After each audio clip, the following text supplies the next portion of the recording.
Du kan gjøre et kjøtt innslag. Ikke til at jeg har tøy til det, men hetta vi vindrikjo. Det egentlig det en kampur i Tom Tryggvandi i førjen akkurat det. Det er sørst 20 år. Først og atter til av fjersen og forsen her, jeg vet ikke hvordan det er babsen, det er noe helt annet. Det er et annet fenomen her, det er et ondal fenomen med babsen her, det må jeg si. Restorffs brase. Men kommer man inn til babsen, så har der en minibar i stovene. Ja. Men hikker du i Guds år, så sørst du ikke min en 31 hvor klar fingra pojk og i møte vindrykk av ødlundsleid, hvor avværa av atter, tvørt du jokken atla bøyblene møte vindrykk. Og så sier det at det stender omkastende bøgnløyes åra rett at det er synd å drekka vin, så det kan det godt. Det tror du vilt det. Du vilt være vel satt i egen av falskene. Du vil ha heimen av damade. Du tåler ikke at standa deg i møte. Nevna det noen ting, avværingar med vine. Det løyte godsmannen nøa til skam. Fyrste Mosebok 21. Det løyte rettvusa lott til avvilja siløyse, tverrferer. Fyrste Mosebok 1933. Nazarearanun, som ville halka seg herranun, var nokta å drekka. Fjerde Mosebok 6:3. Prestane som tant og nær herranun måtte ikke drekka. Ikke drekka. Esekiel 44:21. Vin må ungen prestor drekka ta en gang inn i innere folker. Så det det. Vin som orma øyter. Hvor ormeren? Hvor høgg ormeren? Det er Satan. 5. Mosebok 2:33. Dreka øyter vintorra. Maur Samson fikk nokta å drekka. Det var bøkken 13:6. Skøtjer nuta vin til å tøla menn. Årtusen 22. Vin spottare til austurligt, og de som drekka jo ikke vois. Årtusen 28. Sørst du? Atter. Men man leser ikke Bibelen. God anminner okken om ikke å være tarramiddelen som drekka vin. Årtusene 23:20. Vi ikke tarramiddelen som drekka vin. Og det stender her i vers 31. Hikk ikke to på vine, ta til rett. Ta det djevsen lid og steipen og ta det flyter seg av rattan hatt. At enda noen bøyte det som en høggarmur og stinker som en øydrarmur. Hikk ikke på det. Sart du? Jødiska året vin egentlig bare vindruv og saft. Til vin. Så det til at du leser i Bibelen om sterskandrikk, tar det fermentera vin, eller kanskje heller brennevin, jeg vet ikke. Men vin pjør ikke være fermentera. Det ikke vin bare til å fermentera. Det også vin, og det bare vindrusaft. Ribenasaft til vin. Og tar tresk støt her, tar trekk av den nye tresk støt og tar rann nye siropen av det, og tar gående det i kuikon, sånn bjølkon, og tar hengt det opp i kalden tjattlaren, så hekk det her. Og vattnet var skitet, det kunne ikke drekkast. Men takstøsene av sånn siropen, og blanda det på i, akkurat som vi gjør opp et glas av ribenasaft, så hei du et glas av vin, og så smakka det vel. Døyligt. Men ville du avvirkast av det, så blandet du det oppi i stora kanner her, rørte det, og lette stande her i 2, 3, 5, 20 år. Nå det godt. Nå får jeg drekka kun skøyt. Helt du til tryggvann du gjør det til, så du skøytbytter. Ta gjør det til tryggvande ikke.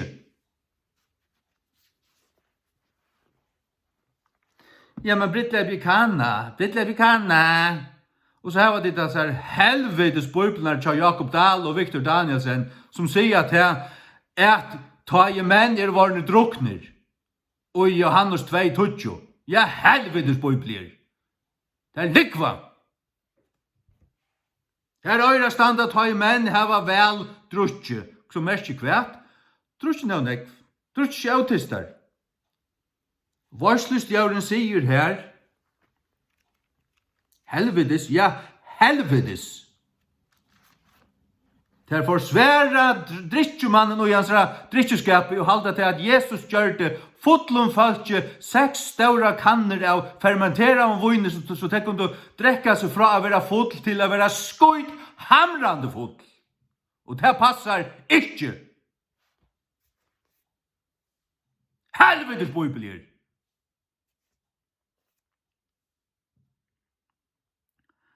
Hygg, Johannes 2 fra 9. Ta i varslustjauren hei smakka vojne, til det vojne som Jesus gjørst. Det fermentera vojn, til 24. Men det heldig du, hvis du leser disse helvetes bøybler, til Tjadal og Viktor. Helvetes bøybler, Tjadal og Viktor. Skal du lese det hva den sanna bøybler sier? Men ta i varslustjauren hei smakka vattnet, som gjørst til vojn, og visste ikke hva han ta vær, men tænerne som øst vattnet, visste, kalla i varslustjauren bruggaumen. Og sier vi han, varslustjauren sier vi bruggaumen. Du varslustjauren heldet av bruggaumen har haft en annan plan her bort.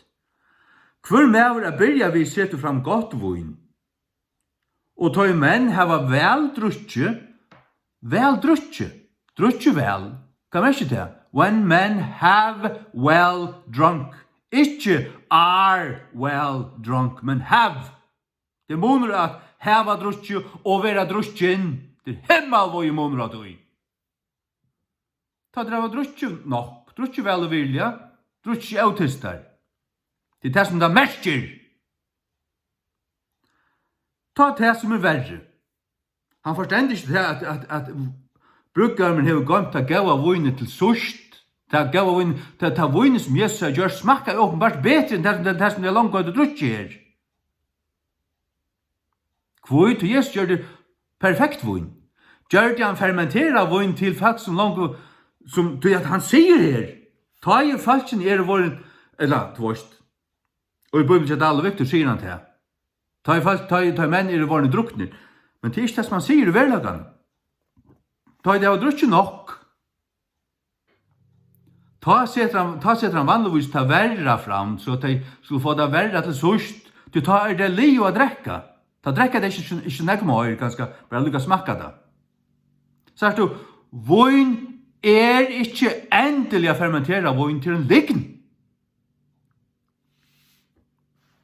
Les bøkjen av David Wilkerson, sa alla, tog Guds mannen hon av en ærarver, som øyder skalende kristne, eller sipping saint, som fra 1930, eller 1. Du finner han ut i Amazon, jeg lyser han tverrfyrir. En fantastisk bøk. En sannløgsbøk, som spranger disse her rottene uppur vattnen, eller krokodillene. At en satans krokodille, alt det her, tjadikon. Vi drekker skal. Nå, ferdig, ja, men det er bare champagne. Og så hva, du drekker, hvis du til å ball, det er ganske ikke hent enn, men prinsippet er her. Du til å ball, og ja, men champagne, ja, 8 glas, 2 glas, og alle glas her, og du varst. Og ta i du ikke 2-3 glas av champagne, selv om du vart, så avvirker det. Og her sender øyne vojn, det smakker det vojn her, jeg fattar, og tar så langt og sender til en vilje langt og viknaver, og så først der sender vojn, og tar i kvaliter av, og alt det her, så er det halv avvirskaver. Og som hatt det var godt, jeg heter Stuttelig Gjerskvaldi, altså nu, næsta ball vil om en måned, og så gjørst det å synde møyr, Og du så sterkur og klarer halda det ikke fatla og doja det her, så det andre som sutja det. Andre som eklaja det. Andre som veikare enn du. Og hvis du tøymen at fatle, så har du synda.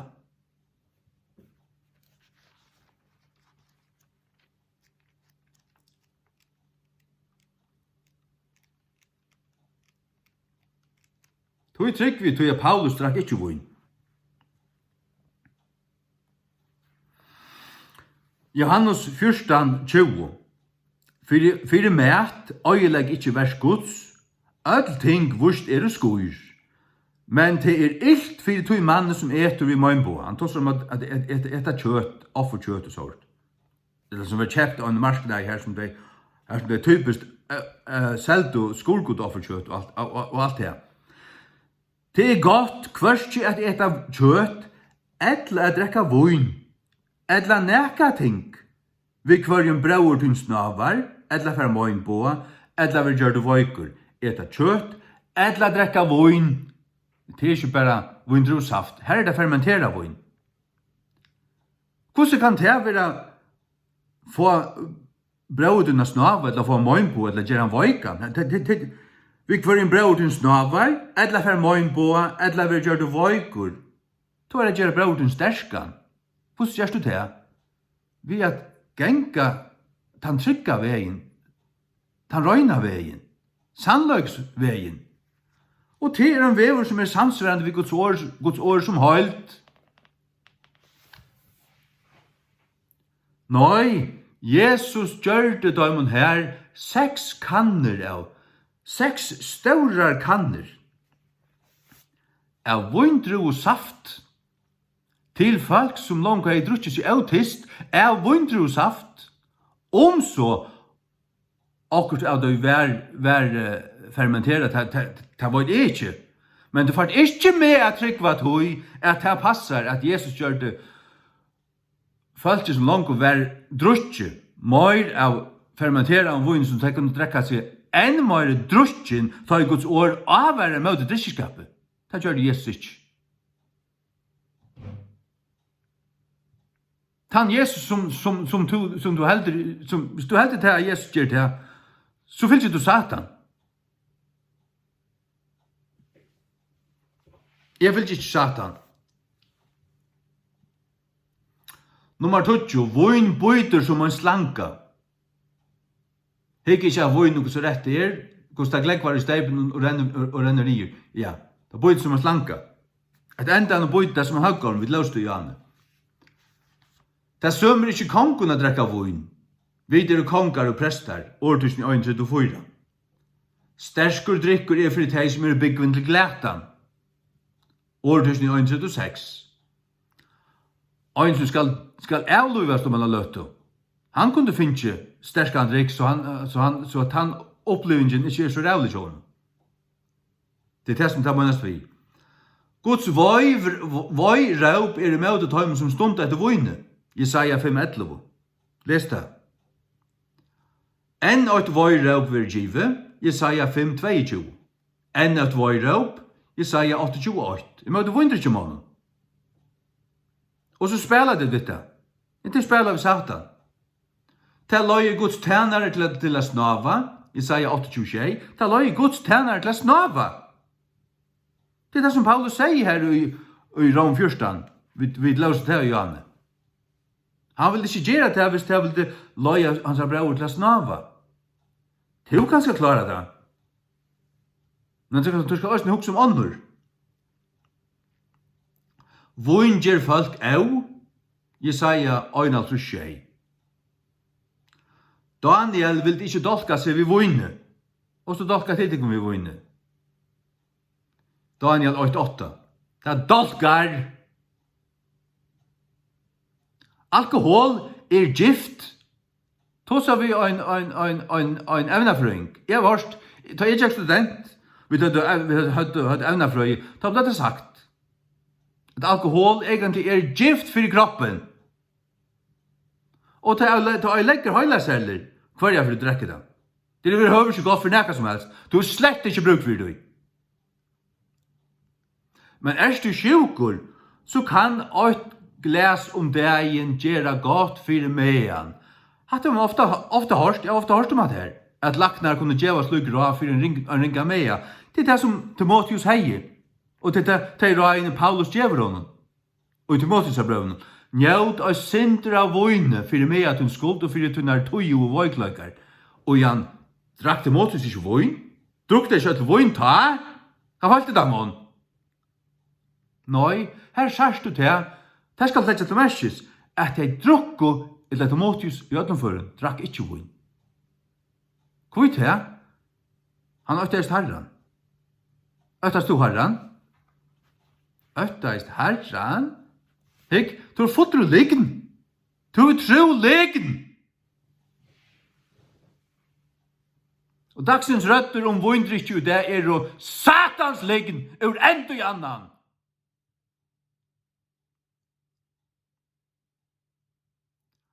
Israel svoik herran tøyde huktu til ærar godar og elskav og voin. Hausi jeg tro i høyt. Jeg heter voin. Alt voin. Øysten champagne. Jeg skulle ikke kvett og kalla det. Alt satans piss.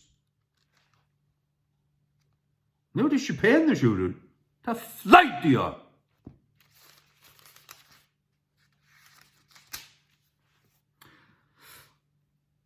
Ta seg herren vi med fær attur elska eina kvinnu, hatt elska av vinesunnen,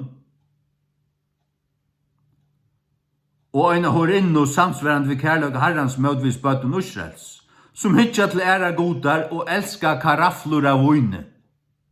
Elska karaflur, hitja til æra godar og elska karaflur av vine. Ja, fylgjer du dagsens streim og dagsens rødd om alt, og stundar etter vojne. Nå fyrst jeg det her, nå må jeg færa. Du vil i rustninga, va? Minst til å kjeipa 2 flasker av vojne og en champagneflaske. Tvøyta det til helvetes. Og så kallar det tryggvande. Jeg kanskje det til, men jeg var bare til at tikkun fylgje slett eiver høver ikke, og jeg heldur tykkara kavhøytene pastoren. Eller kavhøytene, det var ikke stinkande, verslig jo. Ut ur Egyptalande drittno, pastoren. Voin og hårdømmer fylgjast et, og teka bort ur hjärsta. Hausia 4:11. Hårdømmer og voin og nytt voin teka bort ur hjärsta. Hårdømmer og voin. Og hikk så etter spyr folk som fotle ut i hårdøm, fotle ut i til at være avtrykk.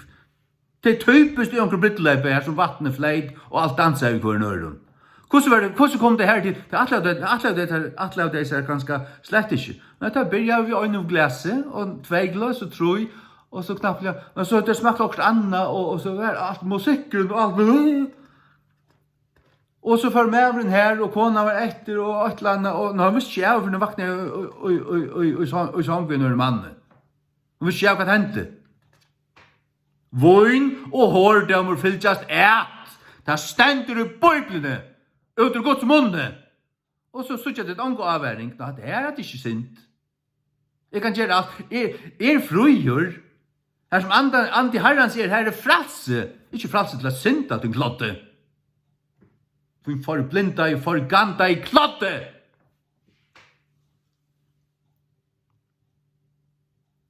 God vil ripa til borstur og døma da.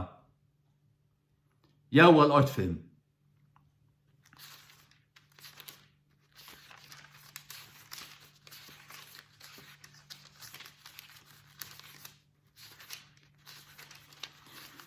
Joel 8:5, ja, börja nu.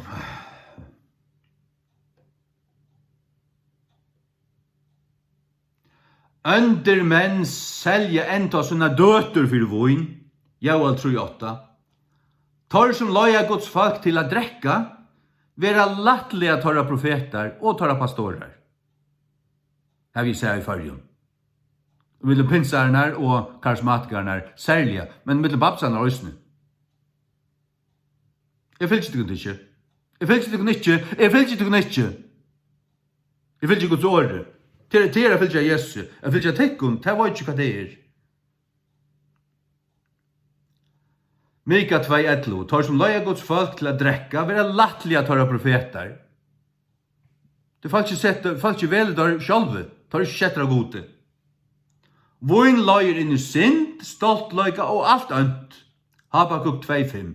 Voin løyer inn i synd, stolt løyga og alt ønt. Johannes døyparen skulle ikke drekka voin, Lukas 8:15. At drekka voin kan få brøver til å snava, Rom 14:21, ta løs vid Johanne.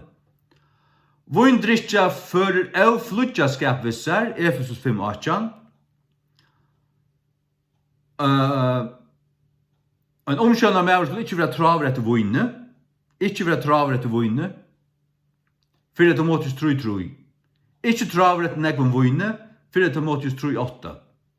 Timotheus drakk vanliga best vatten, og er sindra av voinne, men ta utlokkande vekna sjuk. Paulus sier, drekk ikke langur best vatten. Det vil si Timotheus drakk best vatten. Og det gjør jeg. Og slett ikke voin. For jeg med svar, så dodger jeg av det. Skal ikke nesta voin. Satan kan dodja. Satan kan kvelast av sånne pisse, sånne voin pisse, nere i helvete. Skal ikke nesta det. Sånn er kvart i det. Og det er finast ordan. Timotheus drakk vanliga best vatten. Jeg skal ikke sutja en pissøl.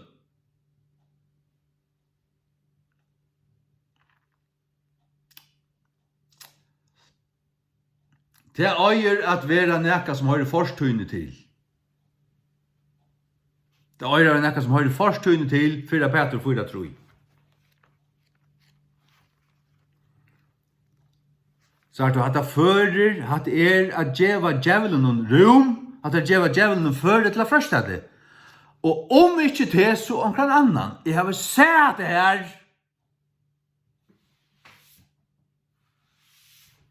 Jeg har sett det så mange, jeg har sett det i flere dømen, bare til og i Ronavugøysene.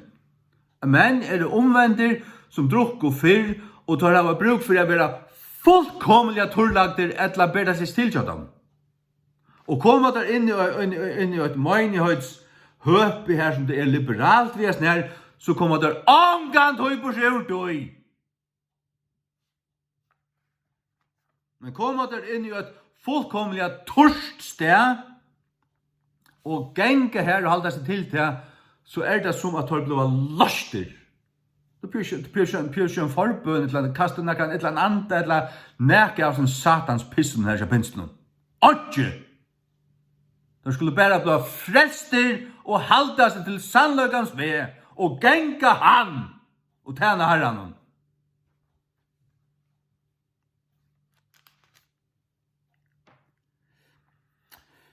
Fyra Peter 4:3, to hin litna tøyen av akkurat løyve må være okkur næv mykje at hava virka vilja høydningarna. Ta vi jingo kjensku, gjerntun, overnøgda voine. Jeg har sendt overnøgd, men du skal minnes til hatt i fermentera voin. Og den overnøgden, hun byrjar ikke på en ved. Det er til at du byrjar. Men takk bøyblene som man har holdt, ikke bare til, ja, men Jesus sier, Jesus, ja, men du finner ikke bøkstavlig, takk alt som Bibelen sier, og det har vi lyst der nå, og det er alt, fer etter, øyne til du klar fingra pøyk, og i møte vindrykje av øtlåsleie.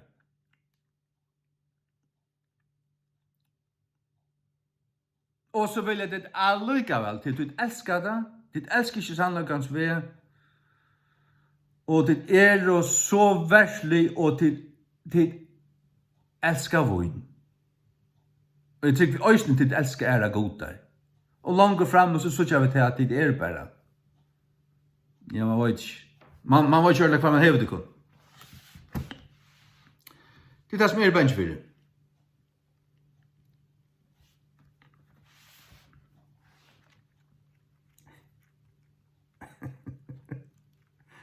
Så du råpa sånn jeg.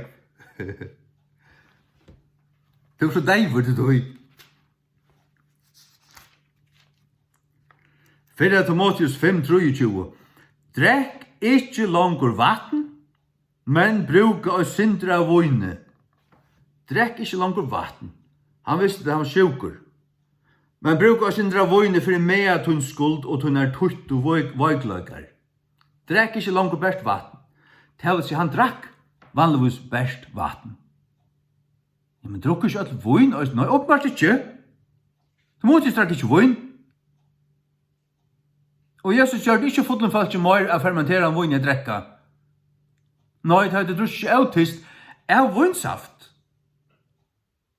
Så det annet først var det falsk fotl her, og Jesus gjør dem 6 kanner av fermentera vøyn at drekka seg skuid, så at det kunne dette av. Trust du tog, så var det ikke om det, altså. Helt ærligt. Jeg så ivist om det, og på alla mata. Etla passar det som King James sier. King James Bibelen. At det hadde drusje autist. Det hadde drusje velvilja. Og nu kom det betra vøyne. Og at i grunden vøyn bara vøynsaft. Det var sett at det hadde vært bryttel på her, og det hadde drusje så nek at det nu ikke drukker mer. Men det var ikke fotl. Ok, var det ikke blitt fotl? Så var det ganske slett ikke fermenteret, og det trygg er ikke det vær. Og i alle fall ikke at det var inne som Jesus gjør det, at det var fermenteret. Tog jeg Guds år, sier i ordet som noen 23 som løs og Janne, hekk ikke på vøyne. Gustav flyter seg, ikke tro det. Guds år avværer med vøyne, så for Jesus ikke gjøre fermentera vøyne. Ikke inn i eia. Annars kjenner du ikke Jesus.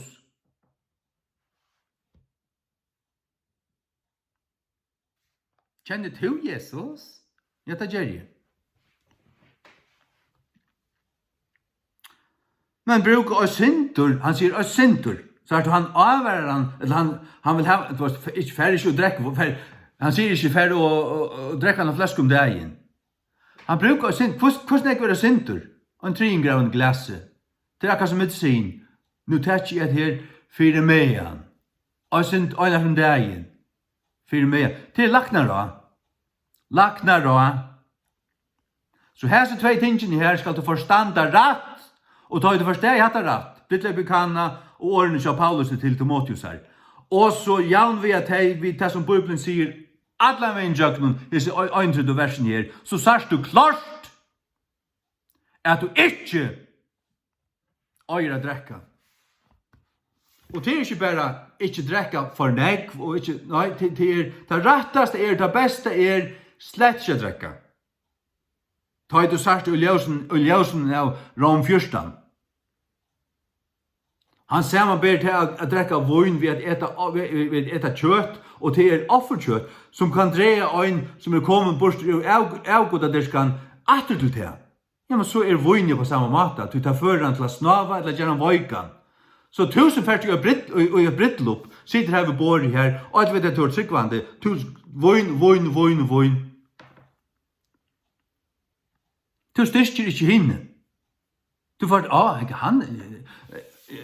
det var ok, nu er kommet her og her og hokser en annan og jeg burde ikke drutje kvalt, men så begynner han og han tåler slett ikke det var og så drekker han nøkken gløs og så tar kvalt av og så han fotler og da lager han til at snava og da kan også vi hente vi en ny omvendun en ny frelstun som fra løyer, så han bare, han får bare reie nøs, og han, du vet, hvor det sånn her?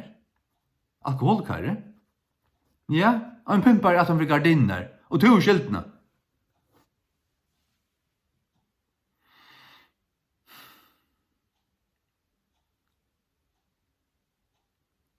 Jeg sett til en bibeltøyme i Misjonshusen i 2004. Alle tar eldst og søder rundt om båret. Så var det en ny frelster med som var frelster i misjonsvikene, han vetren, eller vetren åren. Han var ny frelster. Om det 40 år gammal. Och så blev det tås om att här. Spurningen kom upp om att färda till baller och man kunde leva sig hatta och man kunde leva sig hatta och dansa och dräcka och allt det här och här sett onkel liberaler och säger att han var bruttlöp sista läge och han började dansa i drakta så han inte gällde vi. Och hinner äldre och tar hukte bara nio tar det inte att säga. Tar äldre utböjna och nio knägra och klottaner. Jag bultrar i nävan bor i sig sannlöjkan. Säg sannlöjkan akkurat som en är. Det gör man slett inte. Bibeln är emot nær, og er emot nær, og det kan være en til fall.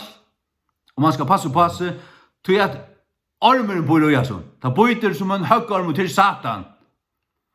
Og så gikk en vik eller tvær, og er nere i kiosk var, og så er stand her og kjøper det ting som jeg skal kjøpe, og så sier jeg mannen han kommer inn, han nøyfrelste, som han sitter her til en bibeltømme.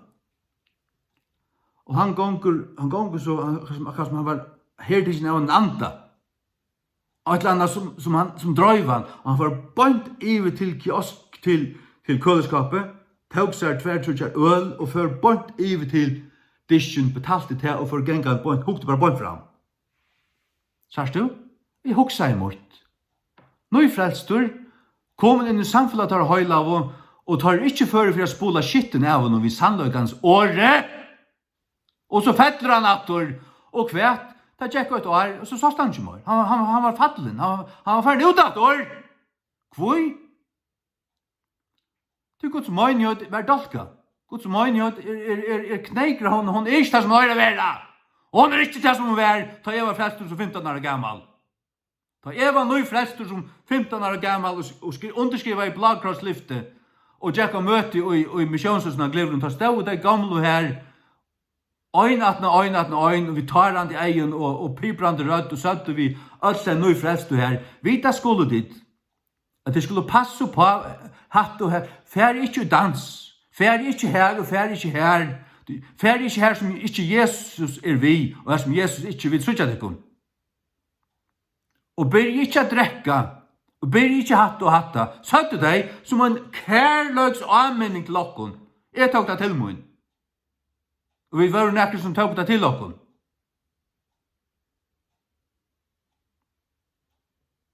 Og som fra løy, så var det en øylenekk som ikke tok det til sunn. Det er for å genge dans, det er for å drekka, og det er gavs å genge møte. Ja, men det har ikke sammen. Det blandas ikke. Du veler anna for smela ved, eller brøya ved. Og det vil man gjøre smela ved brøyan. Jeg synes ikke tvers til Jøkken Tikken som gjør det her. Det er svika profeter, atler samler. Jeg stiller ikke på Antan øynaste av dem, de kjenner Guds ord. Gjør du det samme, og gakk sannlagans ved, og Jesu navnet, har en sikten til dess, og støyt champagnena, vojne, øle og alt, nyer til helvedes og nærste kjatter, og Jesu navnet. Amen.